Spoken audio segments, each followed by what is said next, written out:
Hello, everyone. This is Fadi, and I want to welcome you to episode 2 of this fascinating series with our dear brother Anthony Rogers. And the series is about the sonship of Christ. Last episode, we talked about the importance of this term. Today, we are going to talk about the meaning of the term. And with that in mind, I'm going to ask Anthony to basically jump into this important topic. So, Anthony, what do we mean by the sonship of Christ, which is something confusing to a lot of people, by the way?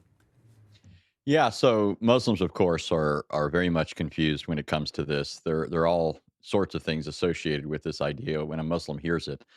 In the first place, it's important to remember, as far as Islam goes, that Muhammad was reared in a pagan context, and he couldn't shake thinking in terms of pagan categories. So when he heard something like son or daughter or what have you, he thought in crudely anthropomorphic ways. His deity was an anthropomorphic deity. Uh, and the pagans, when they spoke along these lines, they had a specific meaning that he kind of imputed to Christians, which was inaccurate to do. But Christians too, when this question is put to them, are kind of confused. They know that Christ is God, but then when they think of this title, Son of God, or when this question is put to them, why is he called the Son of God? They stumble. How can he be God and the Son of God? Well, what we'll see today is that if you properly understand how the term is being used with respect to Christ, it's not either Christ is God or he's the Son of God. It's precisely because he is the Son that he is God.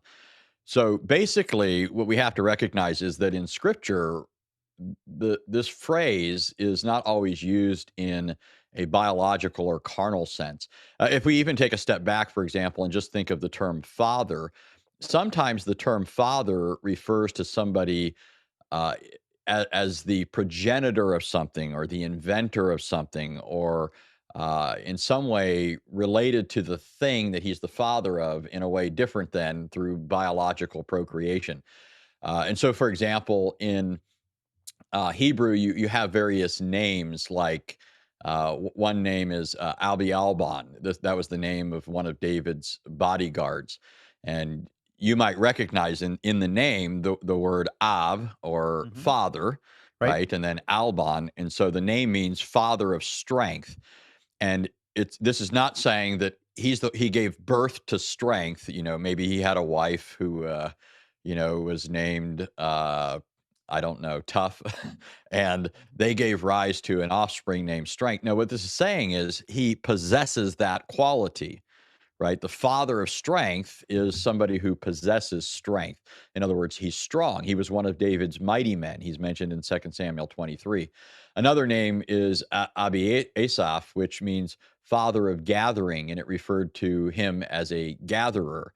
Okay, Right. so here you have already an idea of how the term father is used in a distinct way. Another example, by the way, a little slightly different, is in Genesis 4, where it refers to Jubal, uh, and it refers to him as the father of all those who play the lyre and the pipe, right? Hmm. It's not saying that he gave rise to certain. It's not so much talking about him being the biological progenitor of people as much as the one who invented playing the lyre and the pipe and so forth. And so those who came along later, who also were inclined towards this activity, are ultimately tracing back this activity to him. Right. Now, when it comes to the term son, one of the things that kind of obscures people's ability to see how that term is sometimes used in a unique way is our translations will often uh, give us the sense, but not give us how it's literally rendered in Hebrew. So I give you an example. Sometimes when the Old Testament wants to call somebody wicked, uh, our translations will just say a wicked man. When the Hebrew more often and literally refers to that person as a son of Belial, okay, a son of Belial. The word Belial means wicked or wickedness, and it was used as a word for Satan, right? Many people will be familiar with it in the New Testament because there it's translated literally, where Paul says, "What does Christ have to do with Belial?" Right? That's right. And he's setting up this great antithesis. There's nothing in common between the two, between Christ and Satan. So when the Old Testament refers to people as sons of Belial, it's not referring to them as literal offspring. Let me give you an example. In Deuteronomy 13, it says, "Certain men, the children of Belial, are gone out from among you and have withdrawn the inhabitants of their city, saying, 'Let us go and serve other gods which you have not known.'" So here, these offspring of Belial are obviously being identified as wicked men, as people who ultimately follow Satan. It doesn't, again, mean that they're literal biological offspring of Satan. And for our Muslim hearers, it might be important here to point out that from a Christian perspective, Satan is not a tangible being, right? He's immaterial. He's spiritual in nature, and so it makes no sense biblically from a Jewish or Christian perspective to speak of Satan literally producing offspring.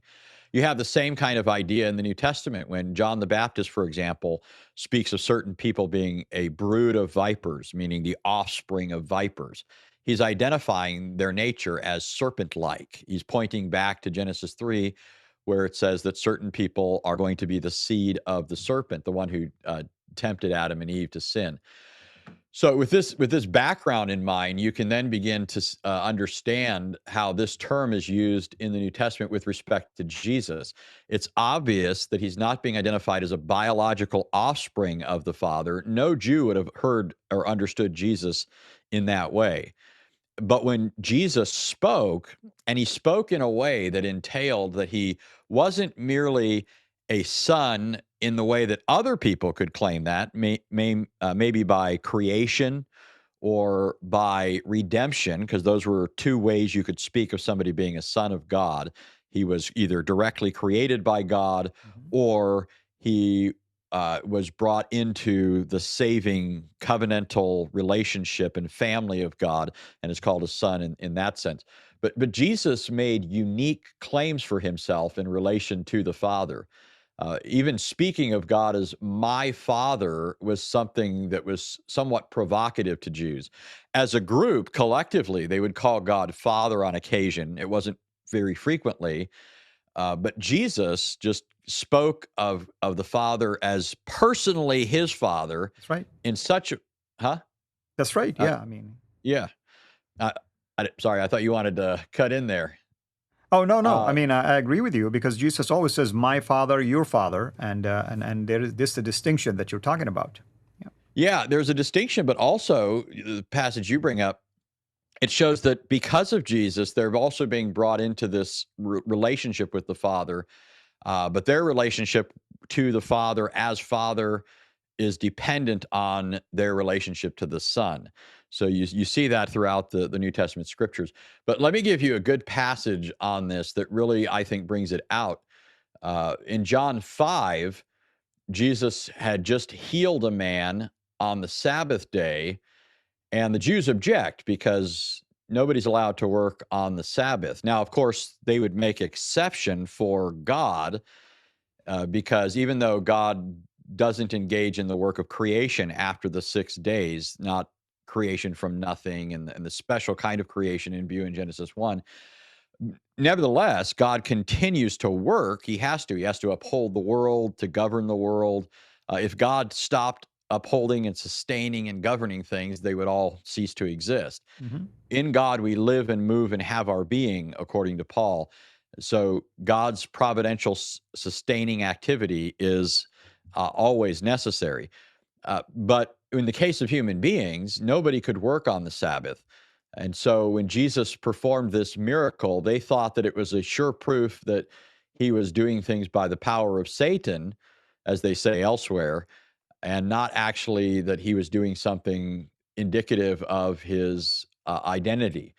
And Jesus responded to them by saying, "My Father," this is in verse 17, "my Father is working until now, and I myself am working."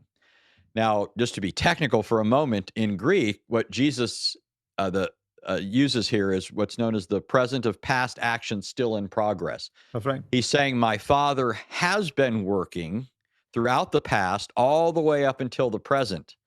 So when he goes on to say, "So am I," or "So have I been working with the Father," he's not only implicating himself in divine works, saying he does what the Father does, but he is saying that he's been doing such things with the Father throughout the past up until the present. And so when the Jews hear this, they don't hear Jesus claiming to be the Son in the sense of a created being or a redeemed creature or any other lesser sense than that Jesus is claiming to be God by nature, that he shares the very nature of the Father. And that's evident from verse 18, which follows. It says, "For this reason, therefore, the Jews were seeking all the more to kill him, because he not only was breaking the Sabbath, but also was calling God his own Father, making himself equal with God." Right. And one point here, in the Greek, this is iterative. It means that Jesus kept on calling God his own Father, making himself equal with God. It's as if Jesus is rubbing it in. He's making this claim and he's making it repeatedly, Right. as if to drive the point. And so here we have clear evidence from Scripture and from the Jewish background that this is a way the term son could be used and was used, and in fact, specifically was used this way for Jesus and underscored his equality with the Father. That's right. That's right. And that's interesting, really, what you mentioned, brother. And I'm hoping that people now are beginning to at least see how simple it is for us to defend it and look at how Christ himself also presented it. And therefore, it isn't anything complicated. Yes, maybe it's complicated to understand it. I get it. Theologically speaking, we cannot really understand God. We can only comprehend as much as we can based on his revelation. But at the same time, this isn't something that was invented by the early church fathers or by Paul or by anybody. It is just recorded to us in Scripture. It was taught that way by Christ. And also before Christ in the Old Testament, it was mentioned multiple times, at least leading into the fulfillment of that in the person of Christ. Yes, we get it. David, for instance, was called the Son of God, but that's a far different between David and our Lord Jesus Christ, for instance, and so on and so forth. And I think you and I did a show about that at one time, about you are my son, today I have begotten you, and we addressed that issue as well. All that to say is that the sonship of Christ is extremely important.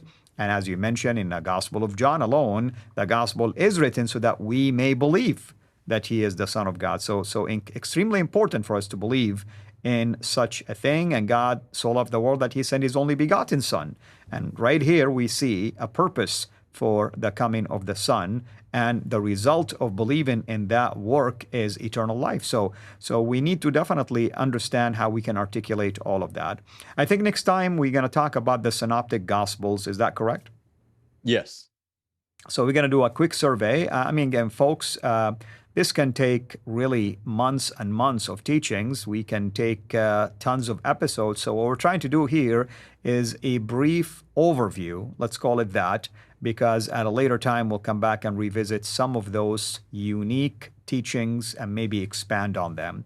So Lord willing, next episode, we will take a quick survey through the Synoptic Gospels to see how the Sonship of Christ is presented. And until we meet again next time, have a blessed day, everyone. Thank you for watching this video. Be sure to like and subscribe to our channel, Sira International, and click on the bell so that you receive notifications whenever we publish a new video or go live. I would also like to appeal to you to consider becoming a Patreon patron by clicking the link right below. By doing so, you can give towards the production of these videos. There are also other options for you where you can give to our channel. I thank you from the bottom of my heart.